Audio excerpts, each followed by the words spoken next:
All right, welcome, everyone. My name is Jennifer from the Primal Health Coach Institute. I have Marcus here with me. I'm about to introduce him. I'm super excited to have a conversation with Marcus about his coaching practice. But before I dive in, I just wanted to remind you that we have the chat feature open. We have the Q&A box open. I would love for this to be an interactive webinar. I'm going to make sure that attendees can chat with everyone. Yes. So if you have questions or if you'd like to join the conversation while Marcus and I are having our chat today, please feel free to drop your questions either in the chat or in that Q&A box, and we will make sure to get those questions answered for you as we are going today. All right. How are you today, Marcus? Can't complain. Getting ready to fly over to Houston and escape a little weather front that's moving here through Central Oregon. But yeah, doing Oh, real so well. where are you? Central Oregon? What kind of weather are you Yeah. getting? Oh, just, where half the sky is dark and it's much more windy than you would hope. But I think Houston is a safe bet to go for a little, early spring weather and stuff.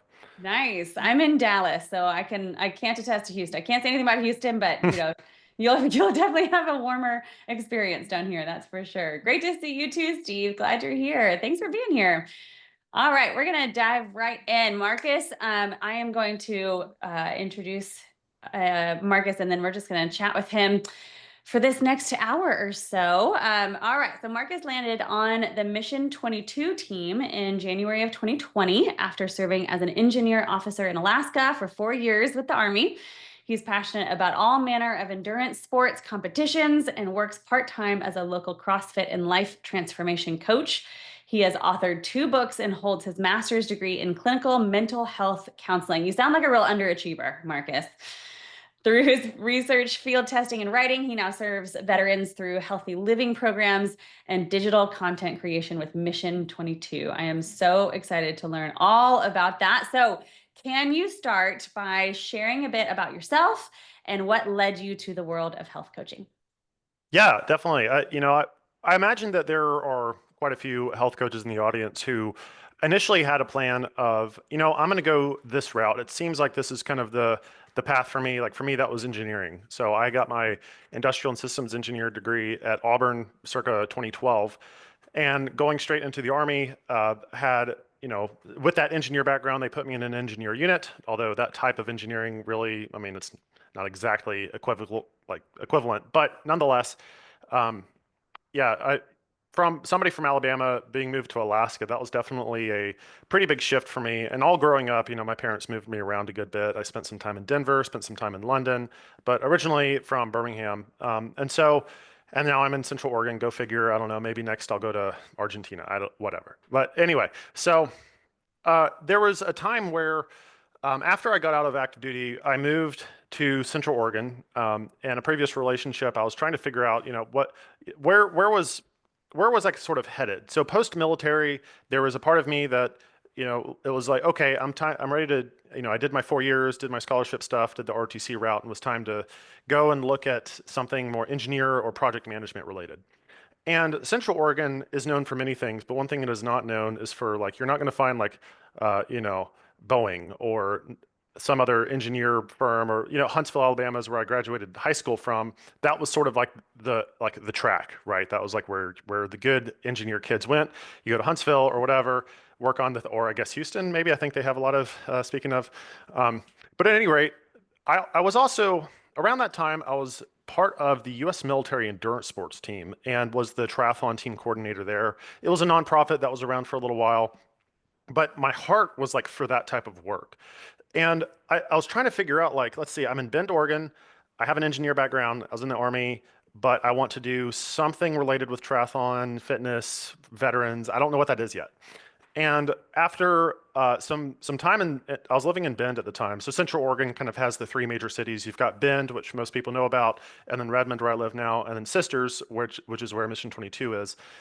And yeah, I was having a really hard time. I took for granted just how difficult that transition was going to be for me, especially given that I was living in a place that didn't have an abundance of engineer or project management jobs.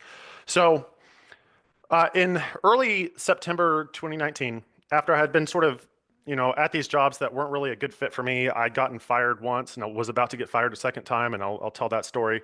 You got to get one, okay? I love a Everybody, good firing story. I you need to got to know. get one. Everybody gets one. Don't feel bad. Um, and so near the end of 2018, early 2019, I was just like, man, like there's got to be something else for me that just this isn't sort of sparking joy, right?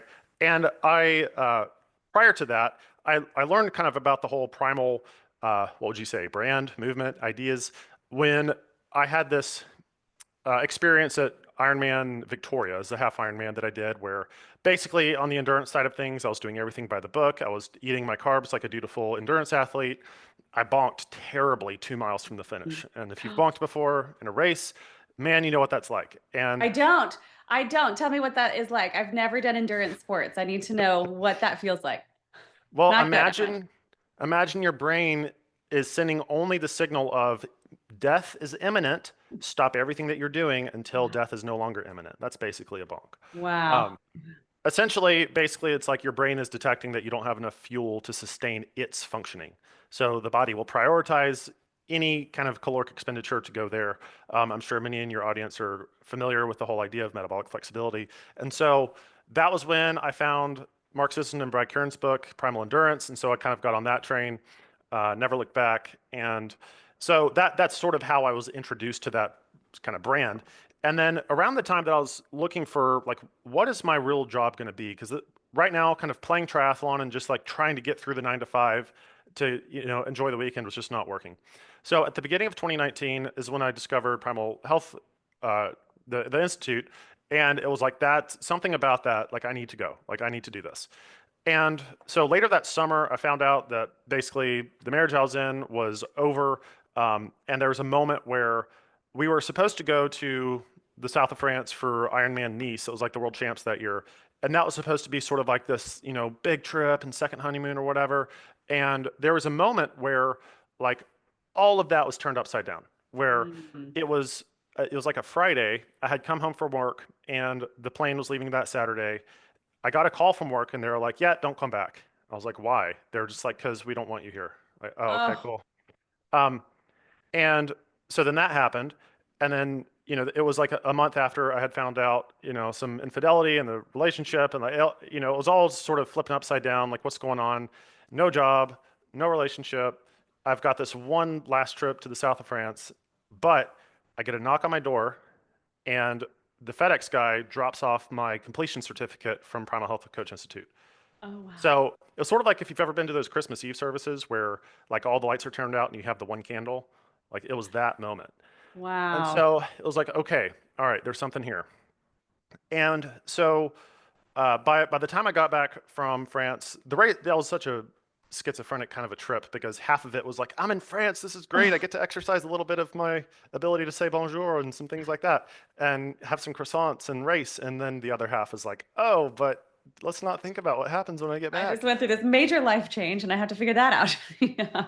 Yeah, and there are certain major life changes, where it's like a graduation, a marriage, a Mm. funeral, where you kind of have some structure. You have your community around you where like there's this recognition that your life was this way and then now it's this way. But Mm. then with a divorce and a job loss, double whammy, like Mm. there's not really that sort of structure of that for that transition. And so you kind of have to build those structures yourself to at least honor the fact that hey, there's a radical change from Mm. where you were to where you go. My second book was kind of on this idea of moral injury, that describes a time where you really thought life was kind of like this, that people behave this way, that you behave that way, that your sort of map of the territory was one way, and then like suddenly, uh-oh, like none of that works anymore. Now what? And so really that's kind of what a lot of my coaching sort of centers around is like what happens after plan A fails. And so you can imagine in the military, there are, how many times in the military where it's like, imagine the young man or woman who's signing up and, bright-eyed, bushy-tailed, we go to basic training, hooray, this is gonna be great. Okay, well, there's about, 3 million different stories of how it doesn't turn out how you expect. And who hasn't been through something like that before, right? And so I got back from France, and this was September of 2019, and I at the time, Mission 22 was headquartered out of Portland. Prior to that trip, I had made this contact. It was another sort of God moment where like something very improbable happened to where I met Magnus Johnson, who was the founder of Mission 22. And so I go and I have a chat with him and I meet the Mission 22 team at their headquarters. And so it's like, great, I have no job. This is like, I guess this is it. I got that one FedEx package and I'm going for it. We're just going to see what happens. I got nothing to lose Love at this it. point. And so I sort of like, I pitched like, hey, I was in the military. I want to do something health and fitness related. Mission 22 seems like a pretty cool crew who's after, veteran post-traumatic growth and that kind of thing. And so they contracted me out for a little while. Basically, I had like a 12-week, just like the business building sort of lessons will teach you. I had like my 12-week package, right? And so they signed on a couple of their employees to like my services at the time. Man, I tell you what, like I remember those. I found out real quick as a coach, like the worst thing you can do is sit there and like recapitulate an entire lesson on primal. Like my idea was like, I'm going to give a lesson like a teacher, and then every other week we'll do the application. Like, maybe not so much, but It seems good on paper. my vocal cords are not gifted to talk that long. So anyway, near the end of that year, they decided to hire me on, and so I moved to Portland at the beginning of 2020. Yep, great time to move to Portland. Great time to whatever. So that all happened, and eventually Mission 22 just moved to Sisters. So I came right back. So I moved away from Central Oregon, stayed in Portland a little while, made some pretty good friends there. Actually, it wasn't all bad. Um, and then came back, and so yeah, the rest is sort of history. And they helped me they set me up to allow me to write a second book. The first book was kind of like on processing that separation and divorce and all of that and making something out of it. And so yeah, that's kind of, I would say in a nutshell, but I think I just took up half an hour of our time. I love it. That's amazing. So many things lined up for you to be exactly where you need to be, and I think that's beautiful and perfect. Before I ask my next question, Heather wants to know, how did you feel about the Army Navy game? Oh yeah, well, I felt a lot better about the last year's game. I'll just put it that way. There you go. There you go. And Luciana says, my son has his eye on the Australian Defence Force engineering officer track. He's been accepted into the ADFA for 2027. So this is super interesting as a mom. I love that. Do you have any tips for her before we dive into more health coaching stuff, just from a standpoint from the military? Yeah, well, I mean, you know your son best or daughter. Did I miss? I don't want to. Son. Son. Yeah. Okay. Yeah. Um, yeah. There's a certain. I don't know, I can't speak as a mom, so take this for what it's worth. But there's always that moment as a mom where like the son or daughter wants to branch out on their own and like go out into the scary world. And for the mom, there's always that hesitation of like, well, wait, I'm the person that you come to for like a safe base. Like what, don't leave the nest just yet. Like I was really good at this and I was great at. But part of the that sort of proverbial sacrifice of like allowing your kid out to go into this sort of danger is the place where he or she is going to be best developed and who they need to be. And there's always a risk involved in that there's a risk in not doing anything, right? And so I don't know a whole lot about that program or anything like that, but yeah, if I had a son who was really wanting to go into the military, yeah, I'd have to understand his personality and other things that could be potentially open to him. But for some, it can there's worse lives than the life of a soldier. Well said. Well said.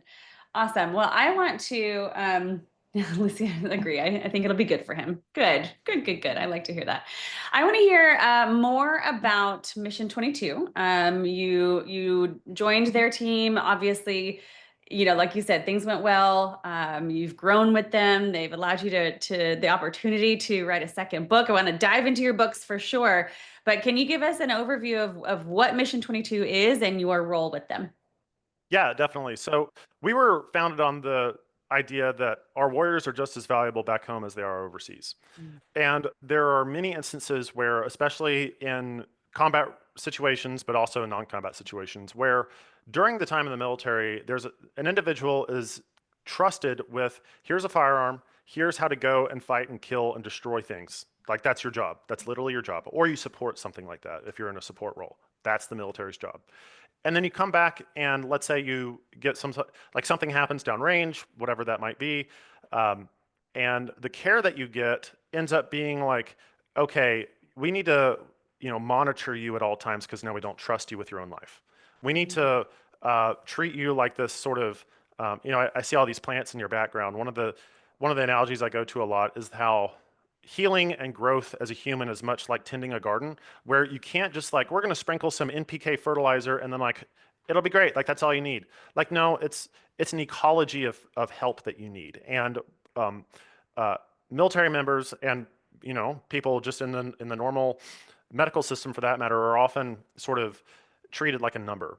And even when you go to VA hospitals, you look at the like the architecture and just the feeling of I can already see like the opening of a movie where somebody's in like a waiting room and you hear the buzz of the fluorescent lights and it's like number two, your slot is now available. Like you're talking to a warrior. What are you doing? Mm. Like so Mission 22 is about like really encouraging and facilitating growth for somebody who wants put their life put there's that verse like no there's no greater love than this than to lay down your life for a brother.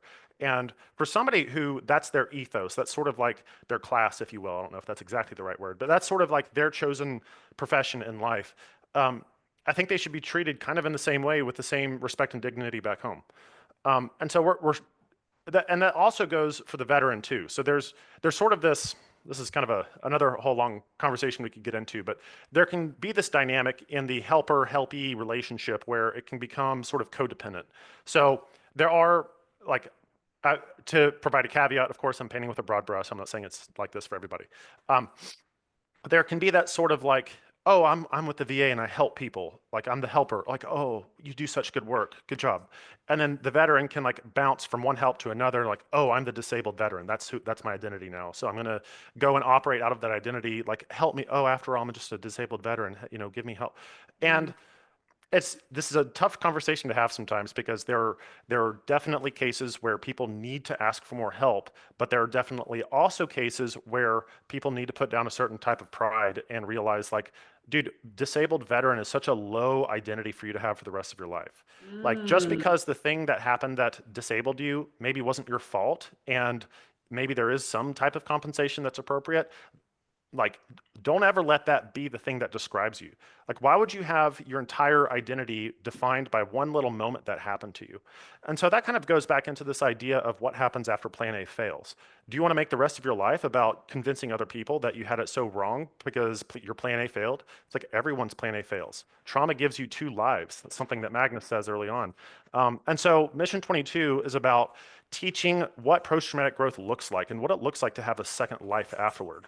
And there are several proverbs come to mind from various traditions, but the idea is like we only have one life, and or something like we only have two lives, and the second life only realizes when you only have one, or something like that. Something pithy and full of wisdom and whatever. But this is kind of the idea: is like trauma is your teacher, and how do you give that message without making it sound like you're trying to belittle or forget about what happened? Because that's not it at all. And Wow. so, yeah. Oh, I'm sorry. I didn't mean to cut you off. That's amazing. That's amazing. I have to say that, in all of these coaches corners that I've hosted, your demographic, your client, your avatar is very different than many primal health coaches avatars. So I have a couple of ways I want to take this conversation, but one is I would love to hear a day in the life for you. I mean, this feels like we could really dig into a lot more of what you just mentioned and how exactly you coach this particular client and this client hmm base. But what's a day in the life like for you? Yeah, well, so right now, one of our major projects is kind of creating almost like an online university. Not exactly like it's not going to be the next Phoenix U or whatever, but an educational platform that really teaches everything that I'm trying to say, but including like let's talk about hormonal health, everything from like how does leptin work, how does insulin work, and have like a section for that, and then how to listen, how to attune, how to really connect on a deeper level, and then some things on spiritual health, and then other basic tips of how it is you can emotionally regulate and have it sort of all in one place. And so a lot of my job has to do with creating that type of content, and writing and having good conversations. We're in the early stages of developing a new podcast, and so really just I've heard it put this way, and maybe this can be helpful for coaches too. When you're trying to figure out, I heard this great question asked on a podcast once, and the question, it had to do with kind of the dating world, but it'll apply here too. So the question went something like this: if I want to get stronger, I know what one rep in the gym looks like. Like I know that like pick up weight, move from here to here. Okay, all right, I know I'm on the path. That's like pretty simple. What is a rep of doing dating in the dating world? Mm. You could also ask the same question of what is a rep of doing like business building within the realm of coaching? And the best answer I can come up with is have powerful conversations, full stop. Have good conversations. Um, because who knows what that can kind of open up for you. And so I'm working on, we've got a couple of partner brands. Shout out to Airwave, if you've ever heard of them, AIRWAAV, also veteran founded. They have this really interesting mouthpiece that they've been developing that's great for recovery and performance and that kind of thing, better breathing and oxygenation of the blood. Um, Also with other companies, like we're working with Blue Shield a little bit. We had a podcast with them not too long ago, Heart and Soil, which many of y'all will be familiar with. Um, and so kind of establishing those relationships too and getting more and more of those people on board because it really means a lot to the participants when they can see that like, what the heck is this like beef organs? Like, why am I taking testicle? What does that have to do with PTSD? And then but then you have like, hey, there's Steve Lane from Heart and Soil giving the webinar, talking to me, and there's a live Q&A section. So cultivating those relationships really, I think, adds to that power of the thing that we curated for you is really well thought through, and even the creators of those things have a stake in you're doing better. So Mhm. day in the life for me is cultivating those relationships. And then yeah, I also do some amount of coaching with participants in our program. I try to, it's coaching is definitely a user lose skill. And so I can, there's plenty to do where I can just kind of get caught up in content creation, but there's always like, it's always important to have that touch point with the individual lives that are going through there. So it's not just, we've got an online, forum where people can post and things, and it's cool to see pictures and everything, but really being involved in their lives to some degree is definitely necessary too. Yeah, and it leads to content creation, right? I imagine that you would not be able to get to the point of knowing what content to that will best serve your clients without having been there and coaching them one-on-one through what they need, right? Yeah, yeah, definitely. Yeah. Yeah. Okay, so I want to back up a little bit to the point where you mentioned you decided you found Marxist in, you found the Primal Health Coach Institute. Tell me, let's dive into that a little bit more. Tell me how you found them, what led you to them. Obviously, as a endurance athlete, that makes a lot of sense. But were there other factors? Were there other considerations? What brought you there? And then after that, what courses did you go through, and what other trainings that you pursued? Yeah, definitely. I'm not sure if I can tell you exactly the moment when I learned about the primal endurance thing, but as soon as I found that book, I couldn't put it down because it was just like all suddenly everything makes sense now. And so I got really excited about the whole, just the best way I would put it is like the pedigree behind it Mm. seemed pretty legit to me, and like let's say I think it was summer 2017, so that was when I first like you don't forget a bonk too quickly, right? So thank my carb depletion for bringing me to primal. Um, Most people need that moment, right? yeah, yeah, totally. And so let's see. I went through. I think the course has changed names a few times, and so forgive me if I get them wrong. But basically, I took like the what was at the time the level one that was prior to the level two coming out. Hmm. And I think 2 years after I graduated from level one, I went through level two, and then also went through a clinical mental health counseling program. That one was done remote, but ended up going through there. And then I've done a couple of courses on Light University, which kind of has like a Christian perspective on coaching. And so I try to tie in as much as I can from various, a good smorgasbord of perspectives.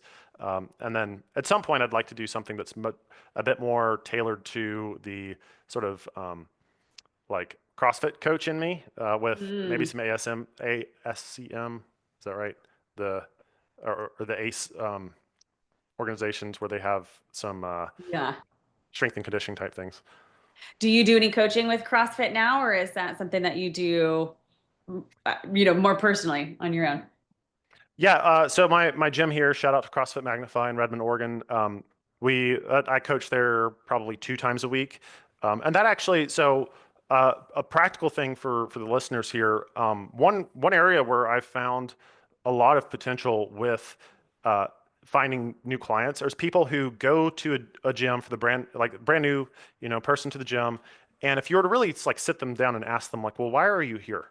And it's like, oh, I want to feel better. Okay, Hmm. okay. Let's say you felt better now. What do you want? Oh, I'm not sure. And then so getting to the goal behind the goal for people who are just getting into CrossFit, it seems to me a ripe harvest to offer some type of coaching there. And so I wear two hats when I'm at my CrossFit gym, where most of the time I'm the coach, as just standard CrossFit coach, and then for a handful of people there, I also do like mindset coach. I'm still kind of working on the exact name, like life transformation coach, mindset coach, because it's beyond health coaching. We're gonna talk way more than just about seed oils, and not that that's a bad conversation, but it's more just like, you know, I kind of said it before. So why are you here? Well, I want a six pack. Okay, that's nothing wrong with that. What if you had that today? Oh, what does that person want? Well, I'd want to feel more attractive. Okay, well, what does that mean? And so you can one of the best distinctions that I've heard for this, and this is a tool that I would offer for all of y'all to put in your little hip pocket. We often confuse doing goals for being goals, doing goals Mm. for being goals, and so it's like once I achieve this role at my company, then I will be a leader. No, you put the cart before the horse. You're a leader first, and then you become. You go after the doing goals from a place of being. Does that make sense? And so Love it. if you're not clear on who you are, I've heard it said, if you know who you are, you'll know what to do. So if you're not clear on the being part, all of the doing stuff doesn't make you. Being first creates then the goal. It's a place to create from, right? As opposed to a win and then mindset. Win and then I've achieved that thing. Win and then I've lifted the thing. I will feel good. I will be the athlete. Like, no, you're an athlete now. And so that's kind of the type of conversation I have with these folks. I don't know what the That's original question there was, but that's okay. I love it. I love the tangents. I love I love where the conversation leads us. So that uh, let me ask you this: how do you hone those skills? Right, as a coach, how do you recommend that, for maybe people starting out, or maybe people like, because a lot of what you're saying resonates, I think, with many different coaching clients, right? Whether it's a veteran, whether it's a new mom, whether it's, what across the board.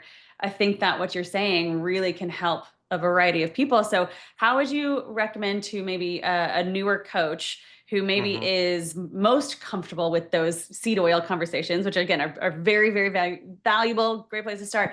How do you get more comfortable with those types of coaching conversations you just described? Great. So a couple of things there. I mentioned, what's a rep of working on coaching. So here's a very basic thing, and I love doing this, and this is a good for people who are sort of more on the shy end of the spectrum. The next time, so the heart of this is having conversations with new people with confidence. And so the next time you're at a coffee shop, and what do they do inevitably after you give their order? Right? They ask what your name is. Like, Right, what's right. a name for that? Or they'll say, what's your name? And then you tell them, and then right after you ask, what's your name? And then almost every time there's like this shock and delight, and like, you just blew my mind. Like, what? I'm a human to you too, not just this robot who makes your coffee. Oh, I like Um, it. and so the point there is not like I'm going to somehow like weave this into I'm going to like give this person a free coaching session or whatever. No, the point is when you start treating people more than a function of their role, then Mm. you really start to learn and practice that level of attunement, paying attention, listening, and seeing that person beyond just a thing, just a function. And so that skill as such is a fantastic skill for counseling, for coaching. You're practicing that the entire day. It's not that you have 1 hour of your day, if you have one coaching session in a day, where it's like, okay, now is my hour to attune. Now is my hour to listen. Now, granted, yes, of course, there's kind of like that space where you're particularly dialed in. But I think if you make it more of like, okay, here's an analogy. When I was first learning to play guitar, I can't play guitar. I didn't stick with it very long. So, but anyway, when I was first learning to play guitar, one of the things that you learn is that whenever you strum, let's say if you're right-handed, whenever you're strumming on the strings, not every single movement of the hand is actually contacting the strings. It's just Okay. every once in a while it makes contact. But you keep the rhythm with your hands for the time when you need to hit the notes. And Mm. so the idea of practicing listening and attunement throughout your day is kind of the same idea. You don't just mark out that one time. It's just like once that time comes, man, you're ready to go because it's just a way of life for you. It's Um, natural. Yeah. yeah, yeah. And so let's see. What the question was for newer coaches, how do we practice that? Yeah. Uh, That's so actionable and practical. I love that. Keep going. I think these are great. yeah. So the really like you need to develop something like your coaching ears. When do your coaching Mm. ears perk up? And doing so without any kind of attachment of like, ooh, let's see if I can get a client here. Like, get rid of that. Mhm, Totally mhm. get rid of that. Um, your coaching ears are coaching ears that are looking out for problems. Because a great entrepreneur, the difference between an okay entrepreneur and a great entrepreneur is somebody who's very good at helping people solve problems, right? And so when you're on the lookout of like this isn't like, hey, where can I go around and like, find where I can give advice? No, when you hear little problems come up, so what would be an example? Well, it kind of goes back to the whole premise of what happens after plan A fails. Listen for wording that speaks to that. Man, it's just not going the way I thought. Man, I tried this and it didn't work. I'm feeling stuck. I'm in the comfort loop. I've heard a client say that. I'm stuck in a comfort loop. Ooh, And you that's you good. you start to pick up on I'm not where I want to be right now. You pick up on that language. And how many people in the world would say something along the lines of, "Man, I'm just not where I want to be right now." And when you start to pick up on that, then you get curious. You get curious. Well, what do you mean? What have you tried? Like, tell me more about that. And it's just normal conversation. And people love talking about themselves. You ask Mhm. somebody a question about themselves, how many people? How dare you? What do you? Don't get into my personal life. Like you just said it. It doesn't happen, man.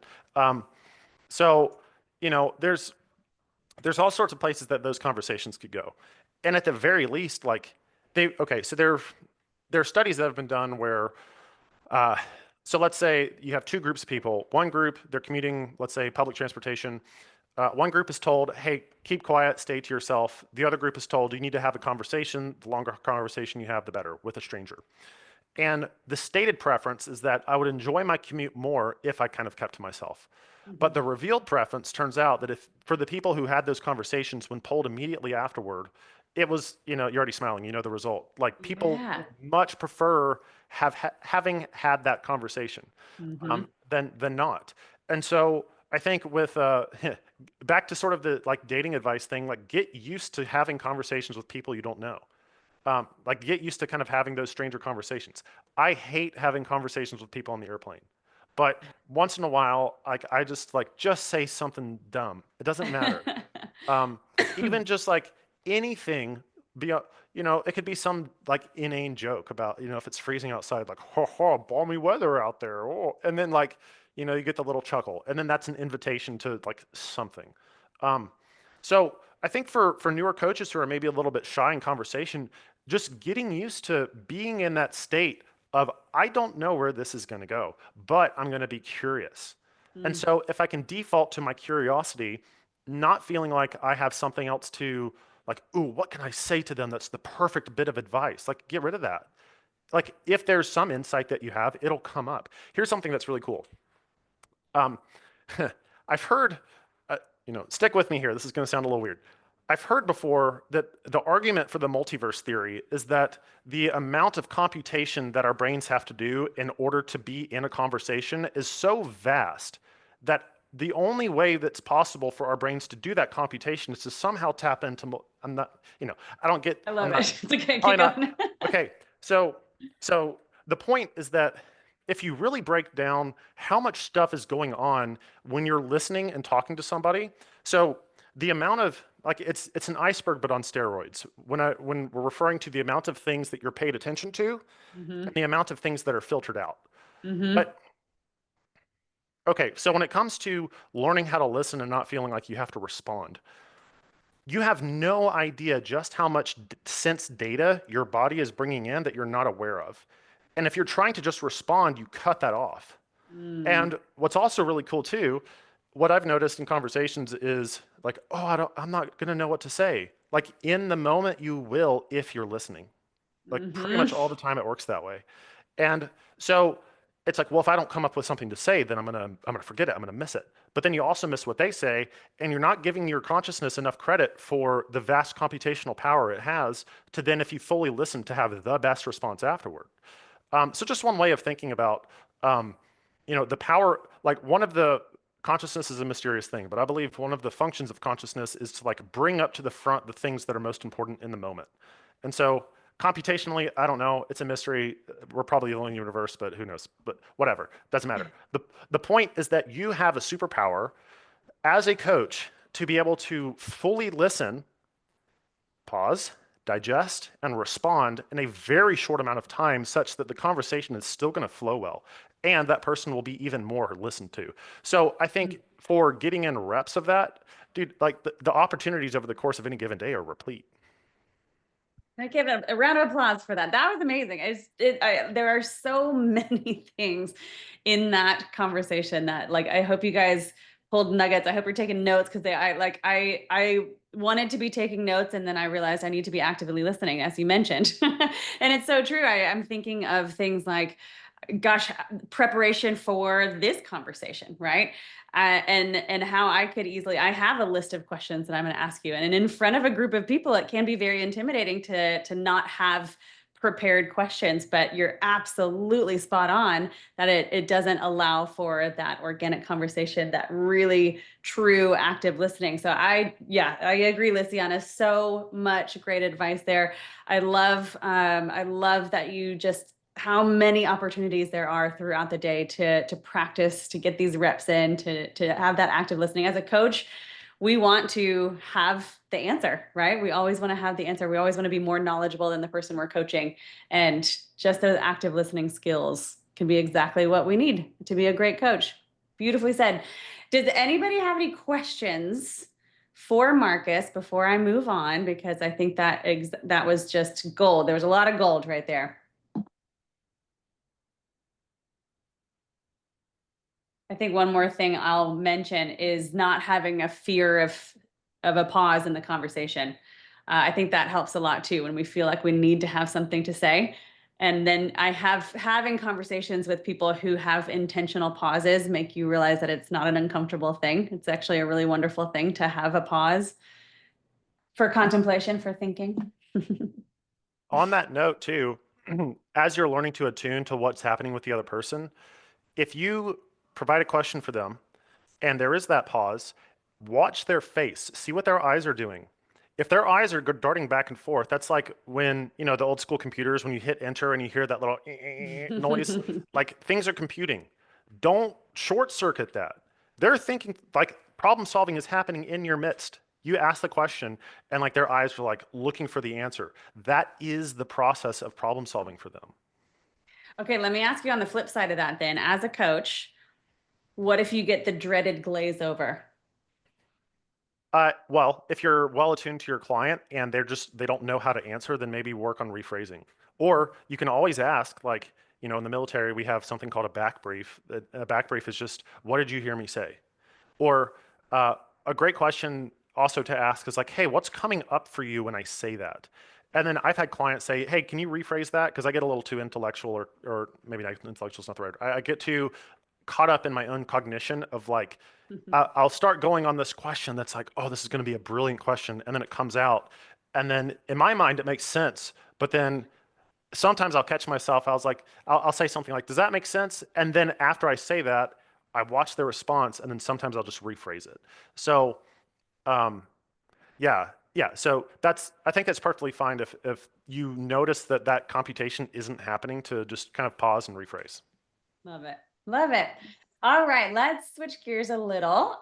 You have authored two books. You've talked about them a little bit today. I want to dive into those. I want to learn all about them. You mentioned the uh, after plan A, I'm butchering what you said. I apologize. So can you tell us about your books and what you inspired you to write them? Yeah, thanks.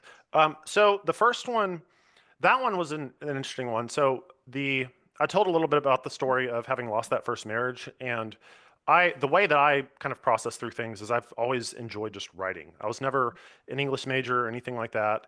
Um, but I would say like as far as the artistic domain goes, I never learned an instrument very well. I can't paint. My drawing is, what you'd expect from an engineer, but I could write.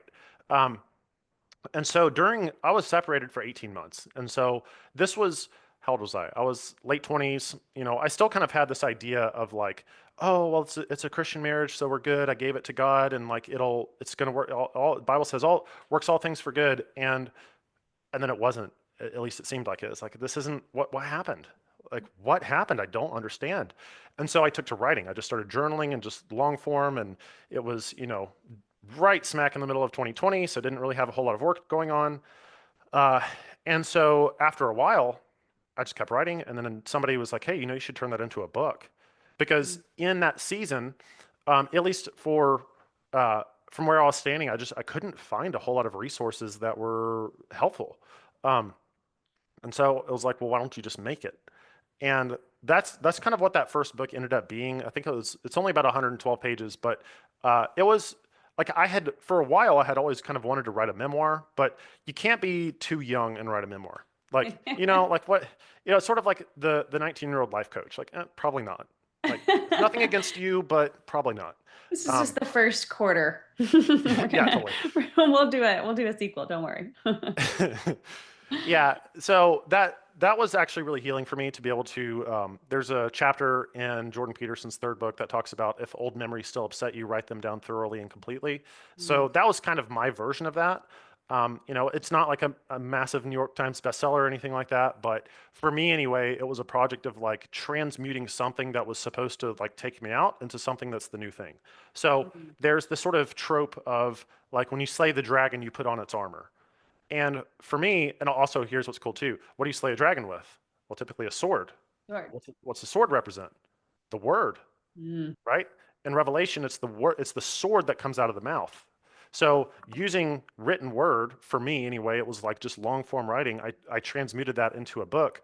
And so that's what that became. And so the next book was more like when I first joined Mission 22, we were part of our program.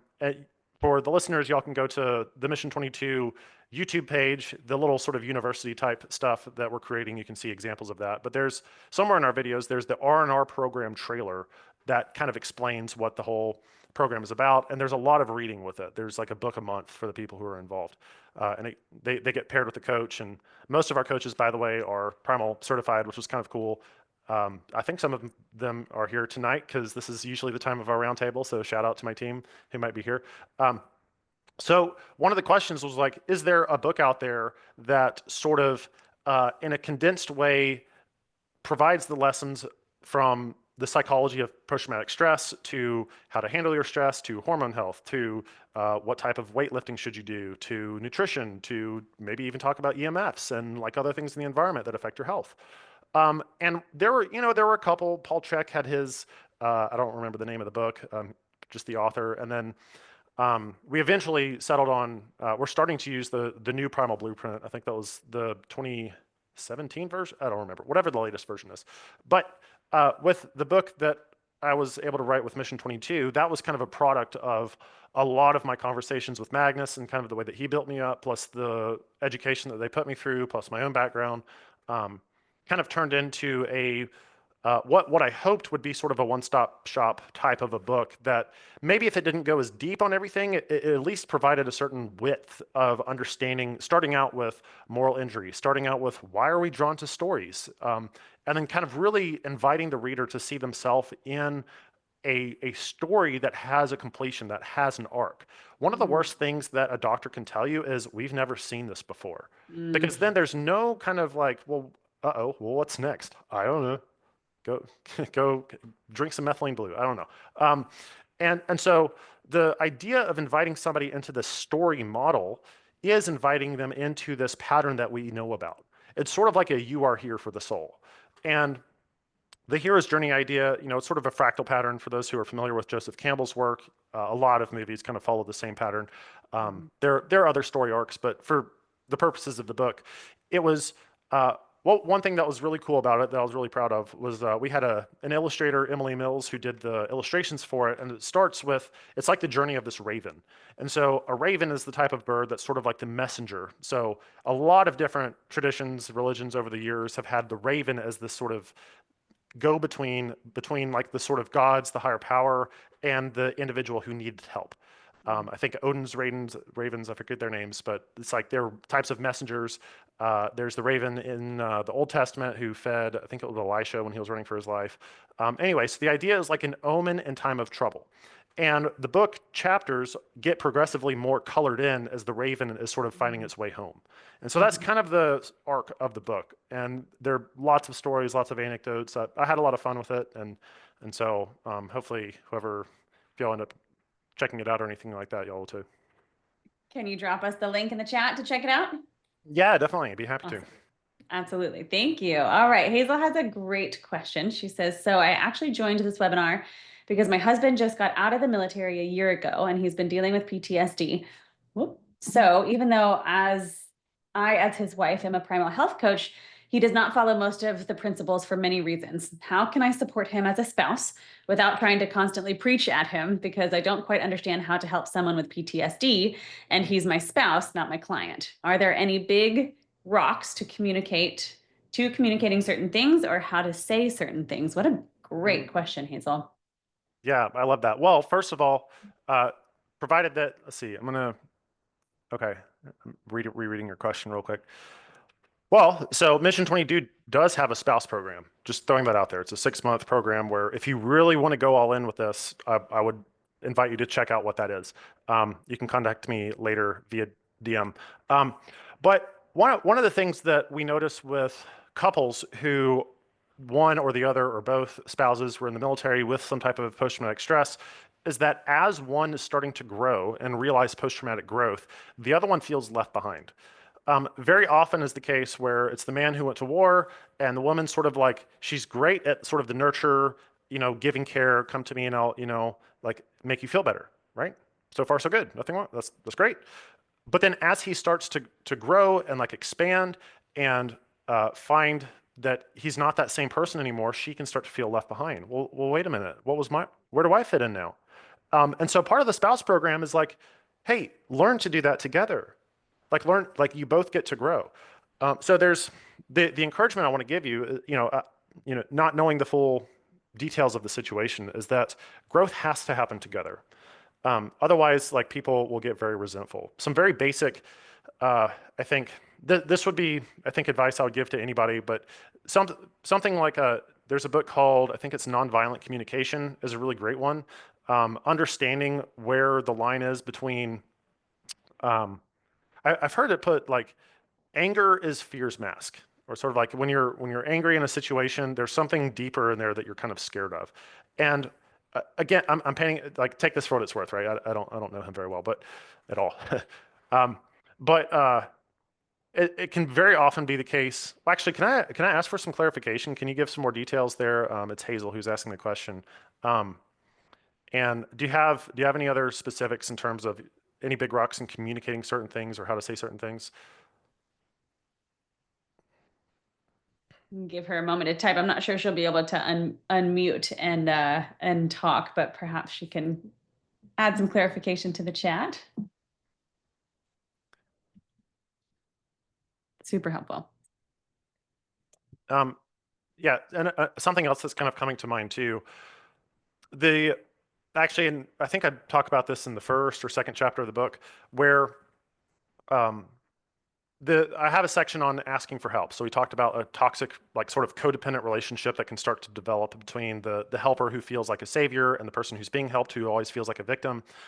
In the military, there's something called a nine line. And so nine line, as the name implies, there are 9 different components of this. Basically, it's when there's a casualty and we need to give communication back to the medics to come and bring the appropriate help. And so the line, this is all open source. You can go look up what a 9 line is. And it's like location, method of marking, how how injured is the person, how urgent is it, what type of, other things that you need to be aware of. And so, like, when it comes to asking for help, consider, like, what does your 9 line look like? We've had people who, like, well, I don't know if I want to join your program because I think someone else needs it more.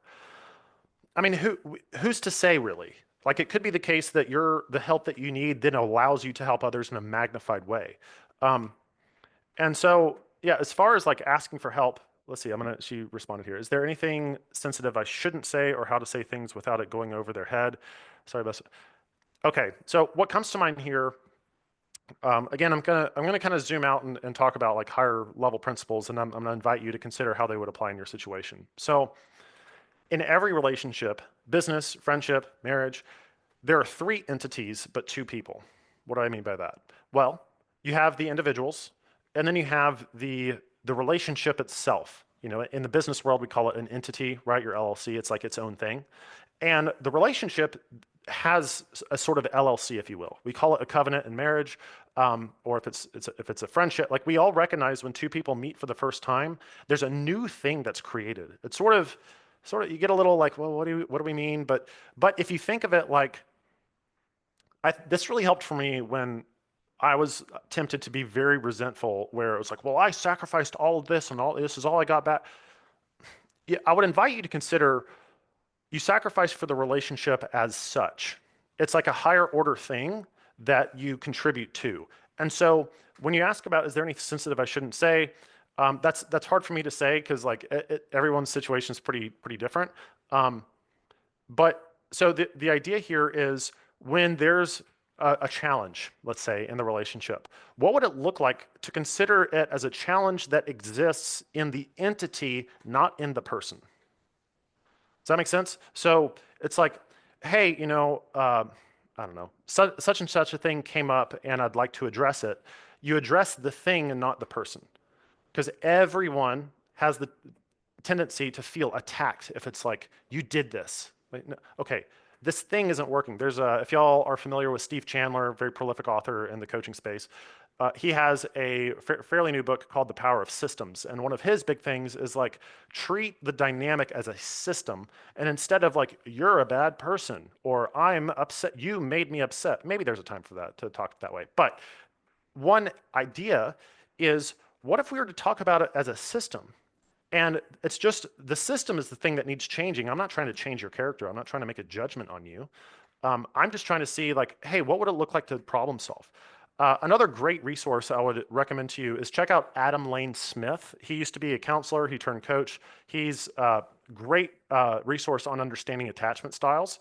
And so if you're looking for something specific for post-traumatic stress, it's like, a lot of times the things that help with just relationship dynamic are the thing that help with post-traumatic stress as well. And so, without, one other thing I would say too, is that depending on, his predisposition on therapy and counseling, there's a reason, okay, I don't want to take up too much more of our time here, but one of the issues with this whole like, reduce the stigma, get people into mental health, like get the soldiers into therapy. I get it. The problem with that is that you're convincing a soldier that he or she is broken and needs to go see the counselor who fixes him or her. And so it's like, well, I don't see myself that way.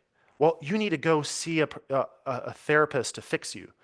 Like, well, what if coaching is what if you, maybe it's not fixing, it's just clarifying? What if you had a relationship with somebody who, we talk about goals, we talk about your like sort of sense of self, we talk about, well, where is this all going? And getting clarification. And just one of the things that people really, when I say people, service members and their spouses who come to our programs, who are really surprised by, is that it's like, oh, you're not trying to fix me, you're trying to help me see more of who I already am. So I think that can apply both to a relationship where one of the spouses is dealing with post-traumatic stress. I would also, listen to the language that you use as well. We all know that your words create your world.